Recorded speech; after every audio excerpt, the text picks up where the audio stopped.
Hello दोस्तों, आप सभी का हमारे channel Hindi short hand show पर स्वागत है। फ्रेंड्स, आज आप देखेंगे राजस्थान कोर्ट हिंदी डिक्टेशन, जिसकी गति होगी 80 शब्द प्रति मिनट। डिक्टेशन का समय होगा 5 मिनट। फ्रेंड्स, यदि आप इस डिक्टेशन की PDF और कठिन आउटलाइन चाहते हैं तो आप हमारे व्हाट्सएप ग्रुप से ऐड हो सकते हैं, जिसकी लिंक डिस्क्रिप्शन में दी हुई है। और यदि आप स्टेनो सीखना चाहते हैं तो आप हमारे टेलीग्राम से ऐड हो सकते हैं। फ्रेंड्स, डिक्टेशन को स्टार्ट करेंगे 5 सेकंड बाद। Ready, start. इससे खराब बात और कोई नहीं हो सकती कि कई राज्य गरीबों को मुफ्त दिए जाने वाले अनाज के वितरण में हिलाएवाली दिखा रहे हैं। केंद्रीय खाद्य एवं उपभोक्ता मामलों के मंत्री रामविलास पासवान तो यहाँ तक कह रहे हैं कि आंध्र प्रदेश, महाराष्ट्र, कर्नाटक, तेलंगाना आदि राज्य प्रवासी मजदूरों को वितरित किए जाने वाले अनाज का भंडार उठाने से ही इनकार कर रहे हैं।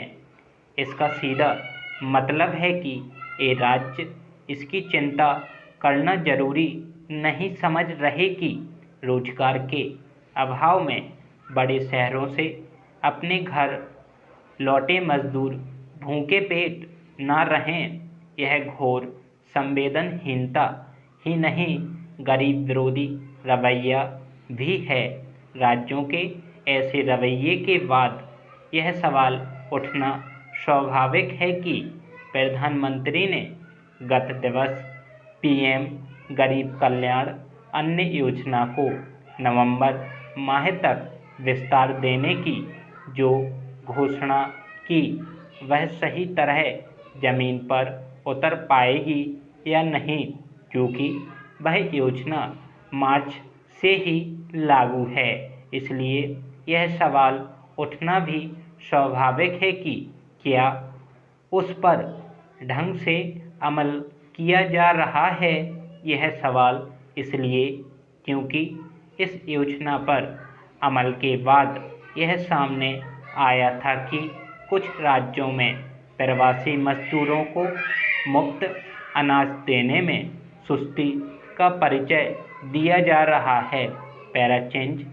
इससे बड़ी विडंबना और कोई नहीं कि गरीब हितैषी बनने दिखने के लिए कई राजनीतिक दल यह आरोप तो लगाते हैं कि मोदी सरकार गरीबों की पर्याप्त चिंता नहीं कर रही है, लेकिन वे उनके हित की योजना को आगे बढ़ाने में आनाकानी भी करते हैं। आखिर यह हाथी के दांत खाने के और दिखाने के और वाली कहावत चरितार्थ करना नहीं तो और क्या है। रामविलास पासवान तो जिस तरह यह कहना पड़ा कि राज्य सरकारें गरीबों को दिए जाने वाले अनाज का अगले 5 महीने का भंडार भारतीय खाद्य निगम के गोदामों से उठाने में कोताही न करें, उससे राज्यों के ढुलमुल रवैये की ही पुष्टि होती है। तथ्य यह भी है कि कई राज्यों ने अनाज उठा तो लिया है, लेकिन उसे वितरित करने में ढिलाई बरत रहे हैं।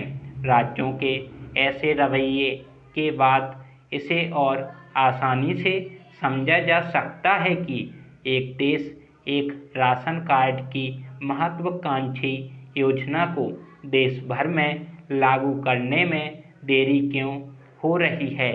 अगर यह योजना समय रहते पूरे देश में लागू हो गई तो शायद इतनी बड़ी संख्या में मजदूरों को पलायन नहीं करना पड़ता।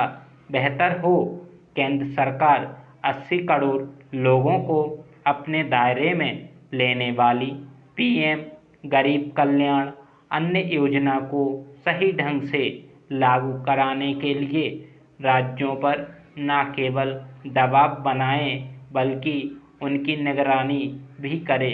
स्टॉप। फ्रेंड्स, मैं आप सभी से आशा करता हूं कि आप सभी को यह डिक्टेशन पसंद आया हो, तो प्लीज़ इस चैनल को सब्सक्राइब करें और अपने दोस्तों में डिक्टेशन को शेयर करें। Thank you so much friends, मिलते हैं नेक्स्ट वीडियो में।